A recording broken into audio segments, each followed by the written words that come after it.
ሰላም ቤተሰብ እንዴት ናችሁ? በያላችሁበት ሰላማችሁ ብዝት ይበልልኝ። አንድ ማወቅ ያለባችሁ ነገር ትክክለኛ ዲኤንኤ በእንደዚህ አይነት መንገድ አይደለም ምርመራው የሚካሄደው። ቅድመ ሁኔታ አሉ። ዝም ብላችሁ ባገኛችሁት ጤና ጣቢያ ሂዳችሁ የምትመረመሩት ጉዳይ አይደለም። ዲኤንኤ በጣም ትልቅ ነገር ነው። እንደውም ምርመራው ያለው አዲስ አበባ ብቻ ነበረ። ምናልባት ዛሬ አገራችን እየተሻሻለች ስለሆነ አንዳንድ ቦታዎች ሊኖሩ ይችላሉ እንጂ ዝም ብላችሁ ጤና ጣቢያ ሂዳችሁ ዲኤንኤ የምታደርጉበት አይደለም።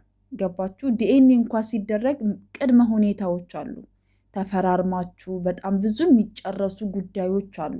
ከዛ በኋላ ነው ዲኤንኤ ተደርጎ ይሄ እንኳ በካሜራ እንኳ የሚወጣ ለመረጃ ከሆነ እንኳ ያ የሚመረመሩበት ቦታ ካሜራ ይዘው ቢገቡ ራሱ ይፈቀድላቸዋል። ምክንያቱም እዚህ ጋር የሚጠብቃቸው ህዝብ ስላለ፣ ማወቅ የሚፈልግ ህዝብ ስላለ ማስፈቀድ፣ ካሜራ ይዞ መግባት ይችላሉ፣ ያስፈቅዳሉ፣ ይፈቀድላቸዋል፣ ማሳየት ይችላሉ።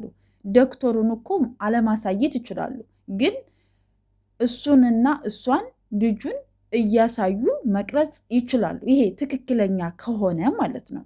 ነገር ግን ደግሞ ጨሪቃዎች ሊያስተምሩት ወይም ደግሞ ሊያስተላልፉት ሊሰሩት የፈለጉት ድራማ ወይም ደግሞ ስራ ሊኖር ይችላል። ገባችሁ? ይሄ ድራማ እና ስራ ነው። ግን ደግሞ ስራው አሁን ላይ ተደበላለቀ። ገባችሁ አይደለ? አሁን የመጀመሪያ ምርመራ የብሩኬ ልጅ ነው ብላ እንደምትመጣ የታወቀ ነው። ሁለተኛ ምርመራ ለማድረግ ደግሞ ሲጠይቅ እሷ እምቢ ትላለች። ለአንደኛው እንደዚህ የሆነች ለሁለተኛ ለመመርመር ደግሞ በጣም ከባድ ነው። ገባችሁ አይደለ? የመጀመሪያውን ዲኤንኤውን አስቀይራ የሱ ልጅ ነው ብላ ድርቅ ነው የምትለው። ገባችሁ አይደለ? ከዛ ብሩኬ ደግሞ ድጋሚ ማድረግ እፈልጋለሁ ይላል፣ አላደርግም ትላለች። ሌላው ጥንቅጥ ውስጥ ይገባሉ ማለት ነው። እንዲህ ቀላል ነገር አይደለም። በነገራችን ላይ ይሄን ልላችሁ የፈለግኩት ለምን እንደሆነ ታውቃላችሁ? በጣም ብዙ ልጆች፣ አንዳንድ እህቶች ድራማ አይደለም ይሄ ትክክል ነው እውነት ነው እያላችሁ ራሳችሁን እያጨናነቃችሁ ስለሆነ ነው። ብዙዎች ደግሞ አውቀውታል፣ ስራ እንደሆነ ድራማ እንደሆነ አውቀውታል። ገብቷቸዋል። ስለዚህ እናንተ እንድትጨናነቁ እኔ ለራሴ አልፈልግም። ለዛ ነው ቪዲዮ የምሰራው ማለት ነው። ምክንያቱም ትክክለኛ ዲኤንኤ እንደዚህ ስላላደለ ማለት ነው። ሲቀጥል ደግሞ ይሄ የብሩኬ ልጅ ስላላደለች ማለት ነው። ይሄ በኮንፊደንስ ማለት ነው። እኔ ብሩኬን እውነቴን ነው የምላችሁ በጣም እንደ ወንድም በጣም የማከብረው በጣም የምወደው ልጅ ነው።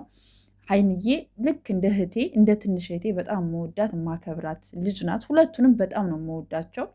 ካወቅኩበት ጊዜ አንስቶ እኔ እነሱን ልክ እንደ እህትና እንደ ወንድም በደንብ አድርጌ አውቃቸዋለሁ። አያደርጉም ብዬ በጣም የምከራከርላቸው ልጆች ናቸው። ገባቸው አይደለ? ከሚያሳዩን፣ ከምናየው፣ ከሚያስተላልፉት መልእክት፣ ከሚያስተምሩን ነገር በጣም ብዙ ነገር አስተምረውና ብዙ ነገር አሳይተውናል አይደለ? ከዛ አንጻር እንደዚህ አይነት ነገር ያደርጋሉ ብለን የማናስባቸው ልጆች ስለሆኑ ነው። ገባቸው አይደለ? ስለዚህ ልጁ የብሩኬ አይደለም። በዚህ አጋጣሚ ደግሞ ልነግራችሁ የምፈልገው የጨሪቃ ፋሚሊዎች ማለት ነው፣ ምንም አይነት ነገር ሊፈጠር ይችላል። የእሱ ልጅም ነው ተብሎ ይምጣ አይሁንም፣ ምንም ይሁን ምንም እንዳትከፋፈሉ። በቃ አንድ ሁናችሁ እነሱ ጎን ነው መቆም ያለባችሁ ማለት ነው። ምንም አይነት ነገር ሊፈጠር ይችላል። የእሱ ልጅ ነው ይባልም አይደለም የሚባልም ግን እንዳትከፋፈሉ። ይችን ብቻ ነው ማስጠንቀቂያ የሚሆን ምንም ይሁን ብቻ እንዳትከፋፈሉ፣ አትሰዳደቡ፣ ፈቶም አትዘግዝቁ፣ የማይሆን ቃላትም አትወራወሩ። ገባችሁ?